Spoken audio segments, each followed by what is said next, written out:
Baby Tina, thank God you picked my call today. Baby, please. Please, baby, please.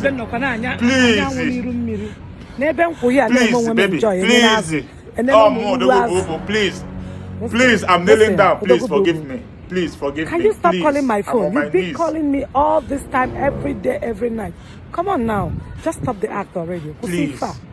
Please. Stop the act. Why Halusianum, forgive me now. Forgive me. What do you mean? I didn't mean to scam you. I didn't know that you are an evil man. Because why Halonum? Please.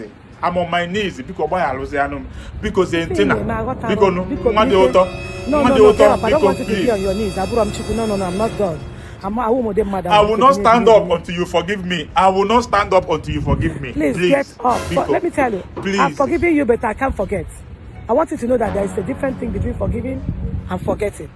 If you need that, so just because I'm a woman, okay, and then when respect as a woman, I'll say I forgive you. I forgive you. Whatever you're doing is between you and God. Yeah. Let me stand up. I'm now sitting down. Please now. Please. Hey. I'm sorry. I want to forgive you. I'm sorry. I forgive you. Go again. I'm sorry. You know, I don't understand. You keep calling and badging and disturbing my phone. You want to be? No. You are no more mother. You are my love. I'm just trying to beg you. I'm serious. Please. Make investigate now. But he charge you eziokwu. E chikita say side chick. Ndị a na-akọ were akụ ihe side chick. Ha fire ma ihe di ha mere. But side chick. Some side chicks ahụ nọ na-akpọ side chick abụrụgo victims for 8 years, 10 years before ha ma na onye ha na-eme ihe nwere nwunye. All these love with grounds. How can that person live? Our culture, you know, because culture and some religion can accommodate two people. The way you be married, if you marry a boogie, side chick. I want that get chick. Only you can ask him side chick. I don't care. Man, I'm the second chance. Let me tell you.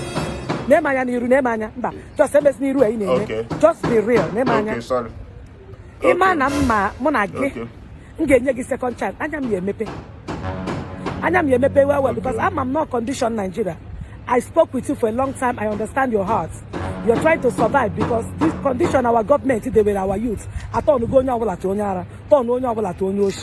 know that you have a better part of you inside. I know that you can do something. But as a single mother not here, I want you to understand I am protecting myself and protecting my kids also. Right now you have to reintroduce yourself and be real and be truthful for the sake of my own children. You understand? Okay, all right. So here and there, nobody want to be a victim again for anything. So here, a truthful person. I want you to be straight and open. You got to go. Madi when we hear but you see now, so our game or the year of my boyama udade. You got to go. You can internet in Nigeria. Side chicks. On your kid side chick. Dig our side digging. If I want to give you uncle Wanine, your husband will keep a woman, take care of that woman, take care of the woman's children, take care of everything for years. And lie. Deny Yaganando. By the time he matters, the Obuze not child. You get Jidonia. You get Jideba and no Kusia. Can you jabber? Can you go around? That's where they for my don't blame women.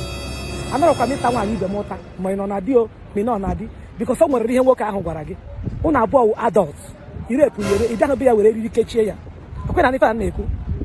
So some of the women in about side chick, men in Nigeria, victims of the unknown. Some of them they digging near they thought these women are. Some of them have invested in your husband's business. By the time they say they were again. So I don't care. I can't marry one side chick because I am the real thing. I'm not going to boo on your maboguma.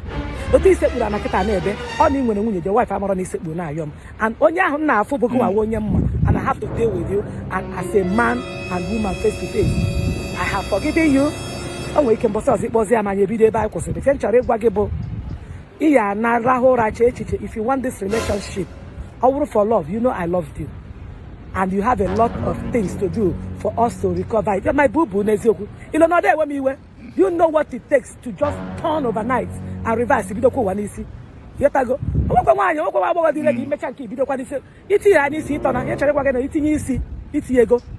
When you turn that about who you got side chick, nke na-esekpu isekpuchakwa nakwa ji esekpu ya na n'ụlọ ọ na onwe onye idebe n'ụlọ si ya biko nne biko I fall in love with somebody na o nwere nwaanyị ọzọ wụ na-enyere ya aka na o nwere nwaanyị ọzọ dị ready to take care of you and their responsibilities na o nwere nwaanyị ọzọ dị ready even if na iji nwaanyị gị na ya na-adị na mma na ụlọ adịbago na mma adịwa ibechara m jekwe je ebeghara ya because I will not take any other insult or any other thing enugo but meanwhile it's okay I accept your apology. It's all right. Okay, boo?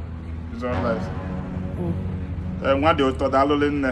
Thank you very much for forgiving me. Thank you very much for forgiving me. Na ikpowazie na m afọ Igbo ma ọ bụrụ ọzi titi. Ọ bụrụ ọzi tii na ọzi nwa dị ụtọ. Ife nwa na-asọ. Nwa dị ụtọ. Akara na-asọ yi. Nwa dị ụtọ. Ị na-atọ m. Ị na-atọ m. Ị na-atọ m.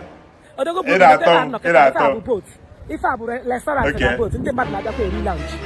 Ebe a nọkịta na-ene anya ife na-afụ ụgbọ mmiri nri ka a na-eli na ya ife dịgasị a na-akụrụ azụ n'ime mmiri ife a nnukwu mmiri ọjọọ akụrụ azụ eme ti ifuru ka skin m dị smooth enwere ebe ifuru patch Jesus Christ enwere ebe ifuru ife niile ifuru onwe nke a pachikwara ọ gbanụ ị na-eri arụ a na-adị mma bubu m I can't wait to be with you there and be enjoying. I can't wait to come over there. Bye, boo boo. What do you talk? Boo boo to boo boo. Boo boo to boo. Okay, letter. Can't I will call you later. Later.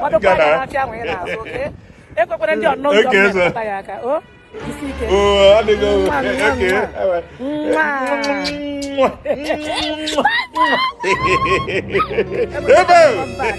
Okay, bye. Bye, babe. Bye. Hey, bro. Hey, sis.